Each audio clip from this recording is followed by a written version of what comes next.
black male in America. So a lot of the things that inspire me to write poetry comes from dealing with race-related issues, dealing with everything that's going on when it comes to how we're looked at as people as compared to the norm.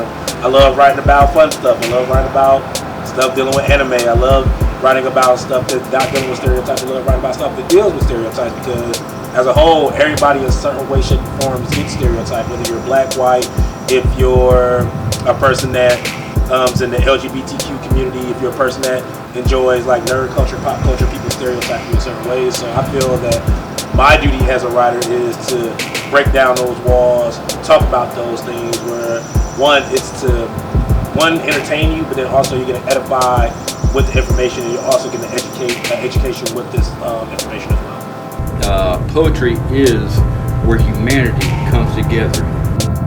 Poetry means to me the expression of life through words, whether you write, whether you do it off the top of your head.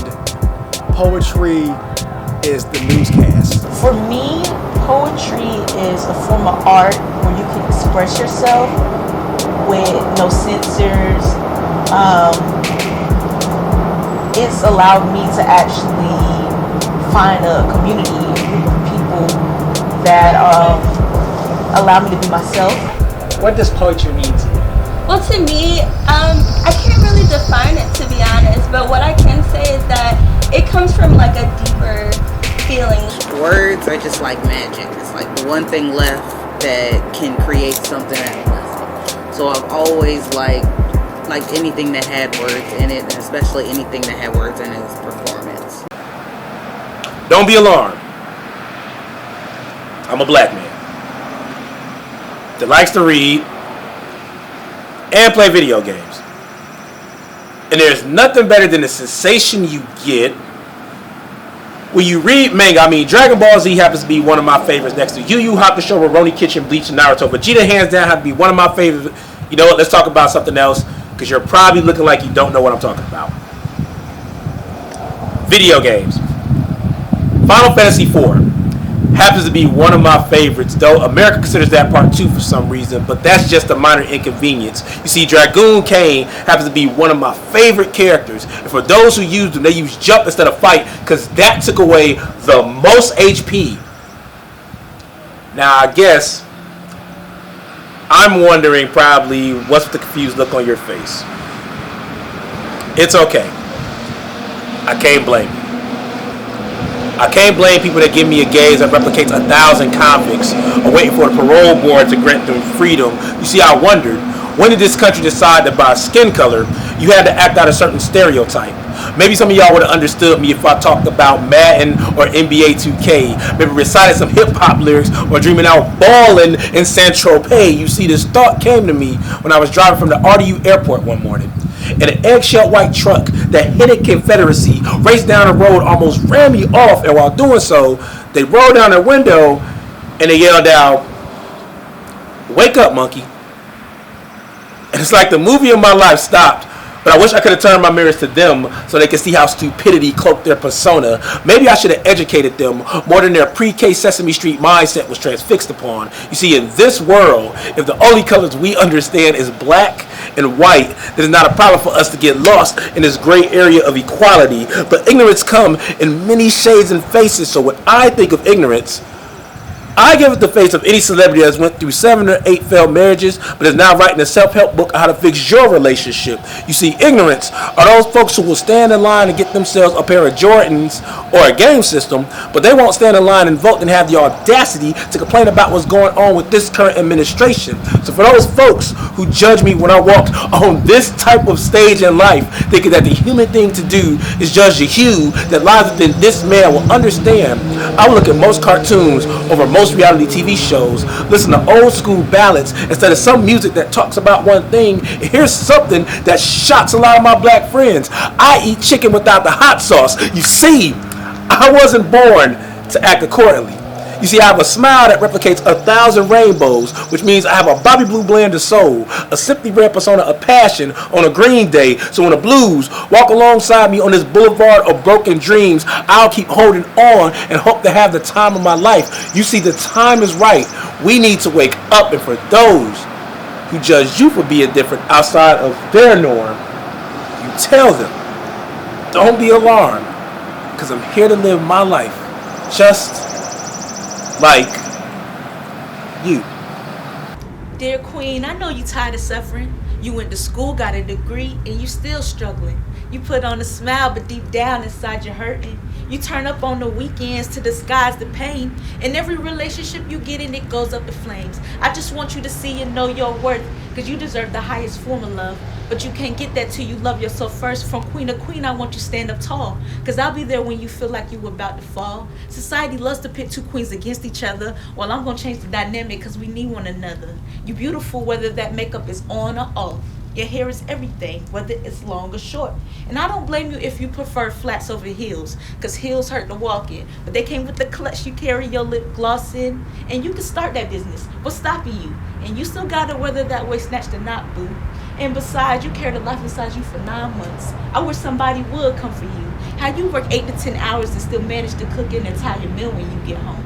How you a soccer mom and still manage to be in school. On top of that, you helping your kids with their schoolwork too. And you still manage to fit in Pilates and Bible studies on Wednesday.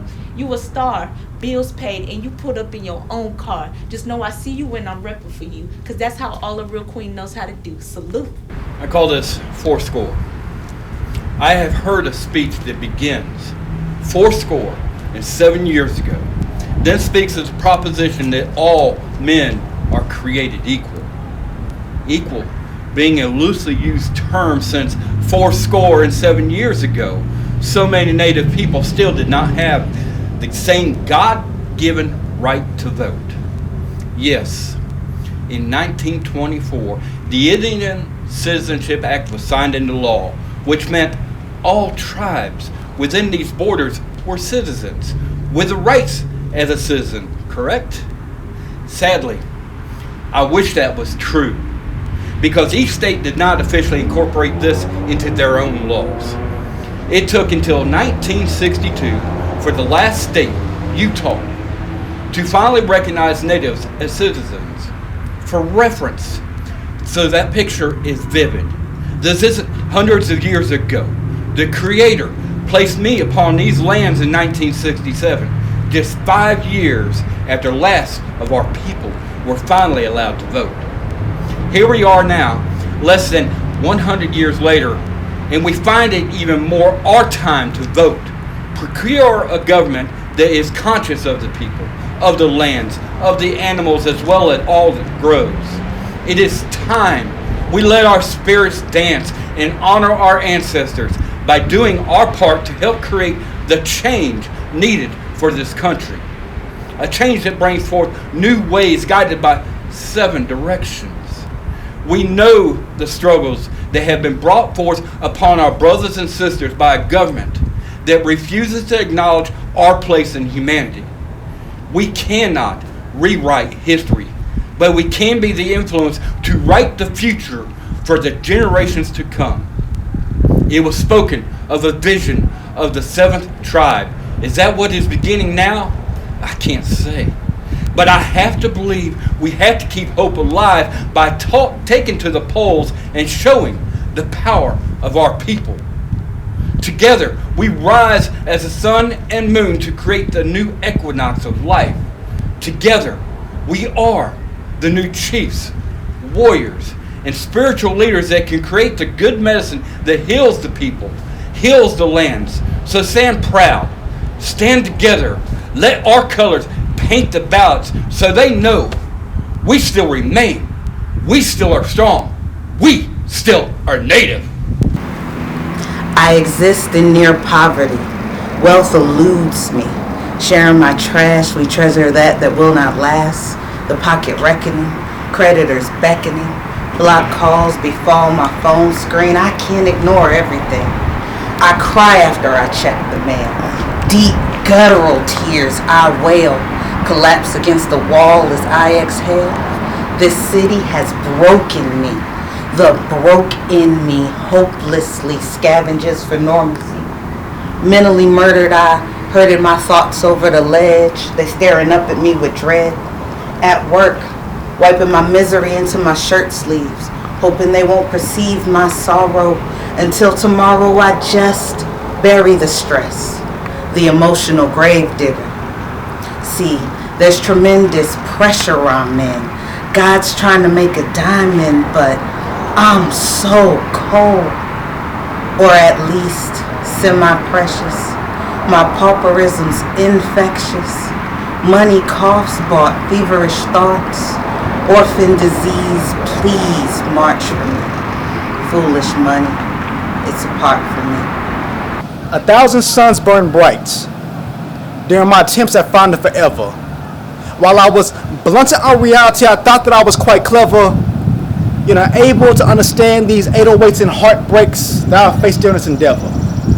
Was I truly prepared to step into the arena, to face off against Don Cartagena? You see, I had no reasonable doubt that I was not born to Mac, yet I at least thought that I knew the score, and that I could easily snap back, that I could rise, so I would no longer dwell beneath the heavens to be one of the infamous.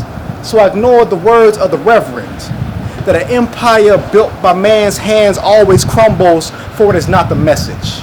And crumble my empire did. As I continued my bizarre ride to the far side, my world was looking black on both sides, while collecting scars and battles during my extinct travels. Wasting amounts of energy like throwing temper tantrums, so I guess in a way you can say that I was breaking atoms, making it harder for me to fathom this blueprint to repent that was splayed before me like instructions to a beautiful eulogy crafted for instruments of mercy. It was like, how can I become a humble beast if I was too busy yelling all eyes on me, thinking that it was me against the world, even though deep down I knew that these thoughts of gravity needed to be hurled. It's a question mark. Spiritually, how can a college dropout to others what this world is all about, where mentally I was still waist deep in my own beautiful dark twisted fantasy? Because instead of fighting the power, I was too busy being intimidated by the shadows of the tower. Yet, in order to pimp a butterfly in a certain way, you have to be ready to die, because to be 3 feet high and rising, we must understand that many are raising hell at our attempts at trying to escape from this electric circus. Yet unplugging from the matrix no longer made me nervous, because I was prepared to begin to pen my very own Illmatic instead of once again giving in to the attractions of death's magnets, causing me to realize that I don't have to produce the purest of rhyme, because this resurrection fills me into the ends of time. So it's beats, rhyme, and life. No more defeats, wasted time and strife. Because to a closed mind, this salvation at times may seem hard to earn. Yet I refuse to give in to any feelings of being weary, because my soul carries more than a low in theory. Because I have been broken. And now it's so unmistakable that I am, that we are unbreakable. Okay. Benefits with no ties. Tell the truth with no lies. It's hard to say when you hold your feelings inside. You shut yourself away as if I was the bad guy. If you wanted benefits with no ties, then why are we soul ties? You've been mentally gone for a minute. My feelings for you grew deep because I thought you was in it. In it to win it, but your actions can't be forgiven. Listen, everything about you was so tempting. You wanted just the benefits, but my body wouldn't listen. You see, in a negative soul tie, that's where the enemy lies, waiting to devour you in a nice disguise. Thick thighs and nice eyes, but you don't realize the soul you entice. Your soul is searching for someone to long for it, just like mine is. But in your lies is where the enemy lives. And your negative soul tie is not something you just had to physically give, but it became your addiction. And in the eyes of a human, that is not good for you. Your soul lives.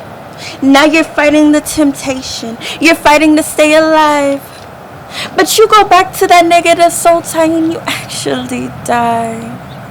You die little by little, to the point no one recognizes you.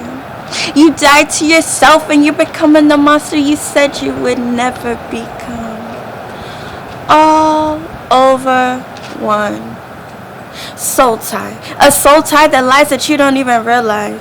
A soul tie that you got yourself so intertwined because you believe the enemy's lies. You went off of a good vibe, but you didn't realize the soul that was held inside.